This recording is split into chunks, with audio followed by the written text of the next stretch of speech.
بسم اللہ الرحمن الرحیم۔ ان 5 صورتوں کا 5 نمازوں کے بعد اہتمام کریں، دکھ درد اور غربت کو بھول جائیں۔ نماز فجر کے بعد سورۃ یاسین پڑھیں اور دن بھر کی حاجات اللہ تعالیٰ اپنے ذمے لے لیتے ہیں۔ نماز ظہر کے بعد سورۃ الفتح پڑھیں اور اس وقت تک موت نہیں آئے گی جب تک حج اور عمرے کی شہادت حاصل نہ کر لے۔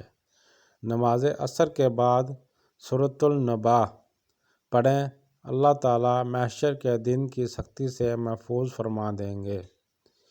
نماز مغرب کے بعد سورۃ الواقعہ پڑھیں، اللہ تعالیٰ غیب سے رزق کا بندوبست فرما دیں گے۔ نماز عشاء کے بعد سورۃ الملک پڑھیں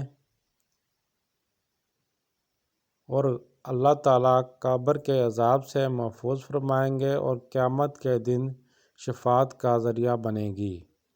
پلیز ویڈیو اچھی لگی ہو تو چینل سبسکرائب کریں اور اس ویڈیو کو صدقہ جاریہ سمجھ کر آگے شیئر کریں۔ اللہ آپ سب کا حامی و ناصر۔